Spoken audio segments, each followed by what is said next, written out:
모든 순간마다 하나님을 신뢰하길 원합니다. 오늘도 주님을 더욱 사랑하는 날 되길 원합니다.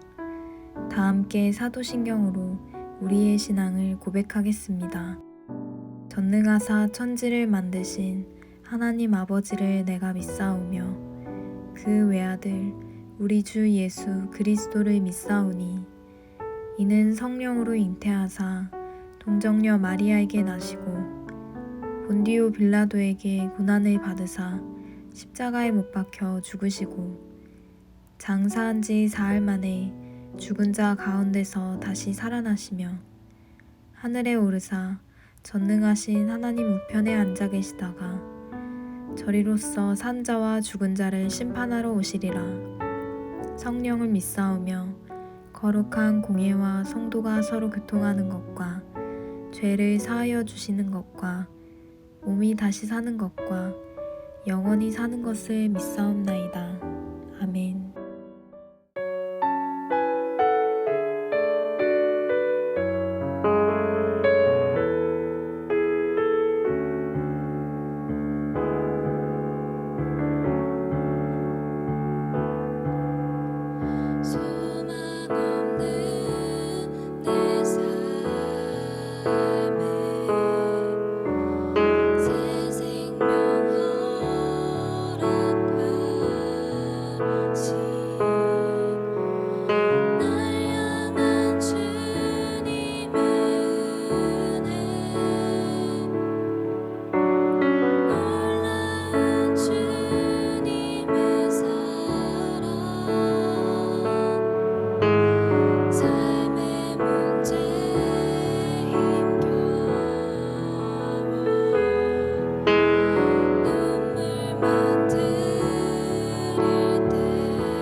오늘 우리가 함께 나눌 말씀은 예레미야 51장 50절부터 53절 말씀입니다. 칼을 피한 자들이여 멈추지 말고 걸어가라. 먼 곳에서 여호와를 생각하며 예루살렘을 너희 마음에 두라. 외국인이 여호와의 거룩한 성전에 들어가므로 우리가 책망을 들으며 수치를 당하여 모욕이 우리 얼굴을 덮었느니라. 보라, 날이 이르리니 내가 그 우상들을 벌할 것이라.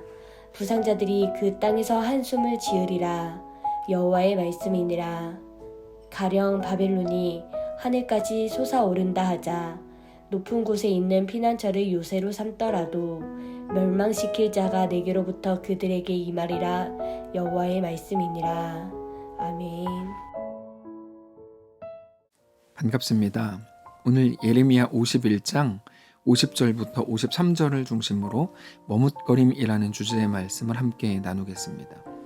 오늘 본문은 어제 본문에 이어서 바벨론의 멸망을 말씀을 하시는데 거기 있었던 하나님의 백성인 이스라엘에게 주시는 말씀입니다.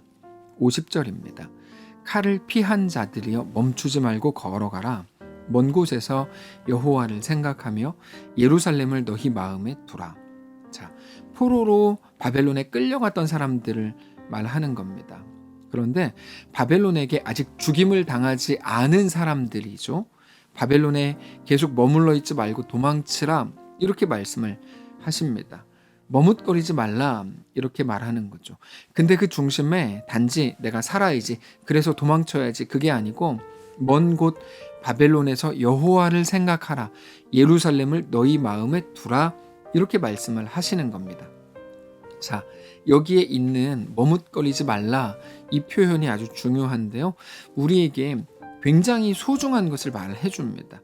상식적으로 우리는 오늘 본문까지 오는 모든 말씀들과 역사에 대해서 이미 알고 있기 때문에 바벨론이 이제 곧 멸망할 것에 대해서 너무 당연한 것으로 받아들이고 있는데, 그렇다면 거기에서 누가 머뭇거릴 수 있는 사람이 있겠습니까? 그러나 거기 있던 자들, 특별히 포로들 중에서 이미 바벨론이 멸망한다고 하셨던 하나님의 말씀을 듣고 과연 진짜인가? 이렇게 의심하는 사람들이 있었다는 겁니다. 근데 그들은 자기들이 바벨론에 살면서 그동안 이방인의 신분으로서도 모아둔 것들, 쌓아둔 것들이 있는 자들이었습니다. 자기가 만들어 놓은 것들이 있으니까 그거를 손에 꼭 쥐고 하나님께서 도망쳐라 라고 말씀하실 때 머뭇거렸다는 거죠. 여러분, 우리는 진행되는 모든 일들을 단지 말씀으로 대하고 있기 때문에 아주 급하게 잘 따라올 수 있습니다. 그러나 오늘 본문을 살아가는 당사자들의 입장에서는 그냥 하루아침에 뚝딱 완성되는 그런 영화가 아니라 매일매일의 시간이 흘러야 되는 현실 속에 있었기 때문에 예레미야를 통해 전해진 하나님의 말씀을 있는 그대로 한 번에 아멘으로 받기에 머뭇거리는 사람이 분명히 있었다는 것을 확인할 수 있는 거죠. 그게 현실의 무서움입니다. 신앙이 그렇습니다. 우리가 신앙을 대할 때 단지 말씀을 들으면서 아멘이라고 하는 순간 완성이 되는 거라면 얼마나 쉽고 좋겠습니까? 근데 신앙은 그렇게 완성되지 않습니다. 눈에 보이는 것들 속에 하나님의 말씀이 주어집니다. 그러면 그 사람은 이제 어떤 고민을 하게 됩니까? 눈에 보이는 현실과 증거된 하나님의 말씀 사이에서 고민을 하게 되는 겁니다. 그 대표적인 사건이 엘리야 시대에 갈멜산에 있었던 사람들의 심리 상태였습니다.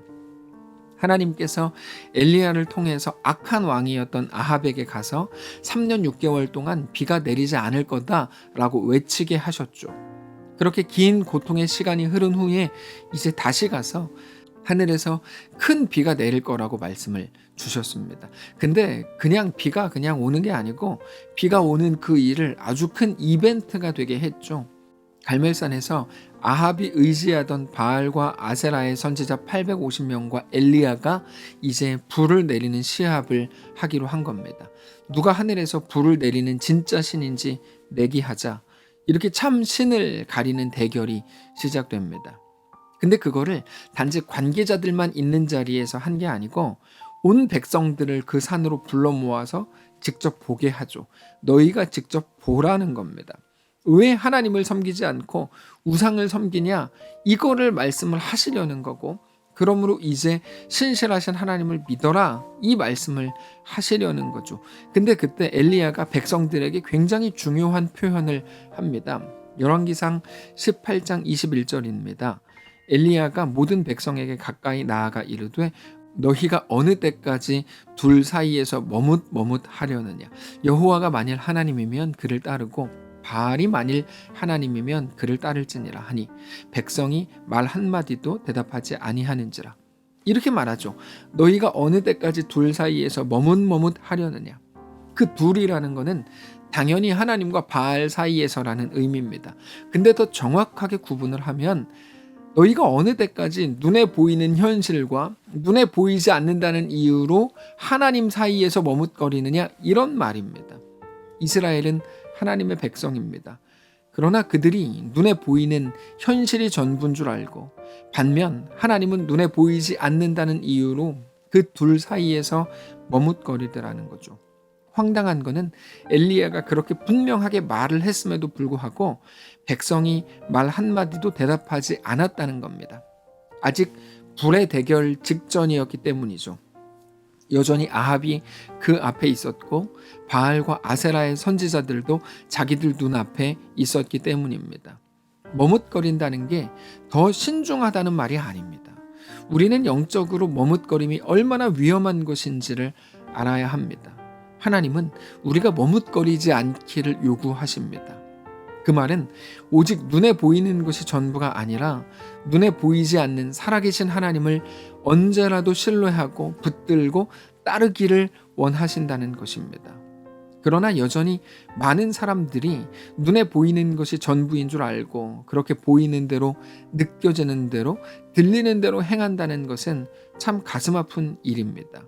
그래서 믿음에 대해서 보이는 것으로 행하지 않는 것이다 라고 고린도후서에서 말씀을 하시는 거죠.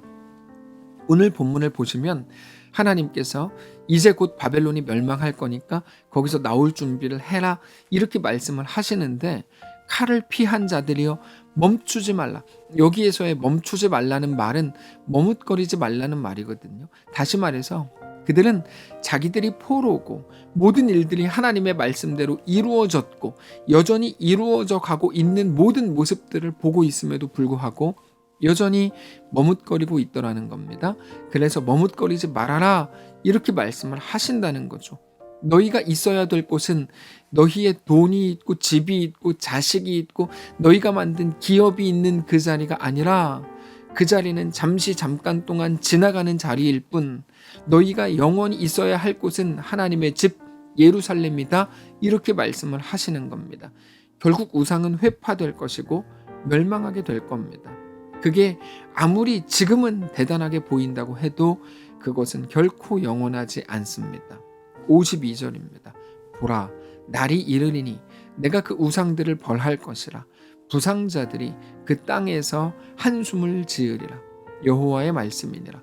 가령 바벨론이 하늘까지 솟아오른다 하자 높은 곳에 있는 피난처를 요새로 삼더라도 멸망시킬 자가 내게로부터 그들에게 임하리라. 여호와의 말씀이니라.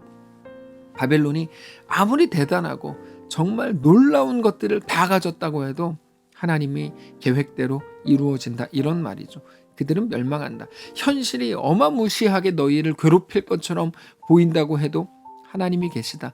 눈에 보이는 것으로 행하지 말고 살아계신 하나님을 바라보라 이런 말입니다. 여러분, 이번 주에 장례가 있었습니다. 우리가 장례 예배를 드릴 때 장례 예배는 언제나 우리를 깊은 복음으로 끌고 간다는 것을 우리가 잘 알고 있습니다. 장례 예배의 언제나 주제는 항상 이 땅의 허무함입니다. 이 땅의 허무함을 가장 잘 보여주는 것이 한 사람의 죽음이기 때문입니다.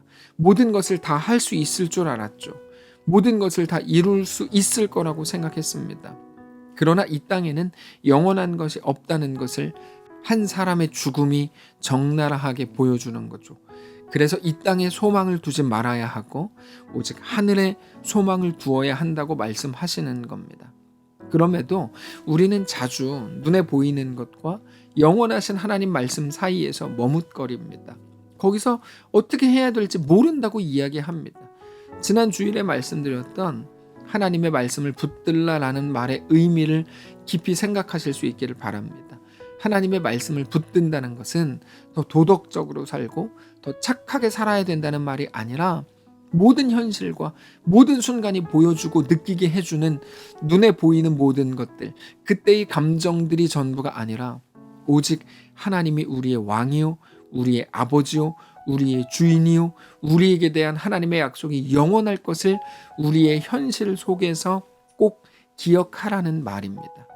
현실은 언제나 우리에게 하나님에게서 떠나라고 말합니다. 그건 현실적이지 못하다고 말합니다. 예수는 먹고 살만할 때 그때 믿으라고 말합니다. 근데 여러분 꼭 기억하십시오. 살 수 없을 것 같을 때, 먹고 살만하지 않은 것 같은 때, 힘겨운 때, 만만치 않은 우리의 현실 속에 있을 때, 거친 파도로 가야 하고 넘실거리는 요단강이 우리 앞에 있는 것 같은 그때 세상은 그래서 머뭇거립니다. 말씀은 현실성이 없어 이렇게 말합니다. 그러나 성도는 그때가 바로 우리의 주인됨을 내려놓고 오직 하나님만 나의 주인님입니다. 이렇게 고백해야 할 때인 것을 믿으실 수 있기를 바랍니다. 보이는 것이 연약하더라도 완전하신 우리 하나님을 믿으심으로 어떤 상황에서도 이제 머뭇거림이 아닌 분명한 믿음의 고백으로 다시금 세워지는 귀한 우리의 날들이시기를 바랍니다. 기도하겠습니다. 살아계신 하나님 감사합니다. 우리의 삶을 주께 맡겨드립니다. 현실은 언제나 녹록하지 않습니다. 만만하지 않습니다. 현실은 우리에게 그러므로 하나님을 떠나서 눈에 보이는 그 일을 해라 라고 이야기합니다. 근데 하나님, 우리는 성도입니다. 거룩한 하나님의 백성입니다. 현실이 아닌, 눈에 보이는 것이 아닌 하나님을 택하기를 원합니다. 하나님과 세상 앞에서 머뭇거리지 않기를 원합니다. 오직 하나님만 믿음으로 바라보게 하옵소서. 특별히 오늘도 치앙마이에서 하나님을 바라보며 하나님의 역사를 기다리고 있는 사랑하는 성도와 또 모든 아이들 가운데 하나님의 은혜를 허락해 주시고 하나님이 이루실 놀라운 역사 앞에 미리 굴복하는 귀한 주의 종들 되게 하옵소서. 보낸 모든 사랑하는 성도들도 함께 하셔서 하나님의 역사로 충만한 사랑하는 우리 교회와 믿음의 가정들 되게 하옵소서. 감사드리며 살아계신 예수님의 이름으로 기도합니다. 아멘. 사랑하는 성도 여러분, 하나님께서 오늘 하루를 우리에게 허락하셨습니다. 믿음으로 주께 나아가시기를 바라고 그렇게 주님과 함께 믿음으로 승리하는 귀한 우리의 날들 되시기를 바랍니다.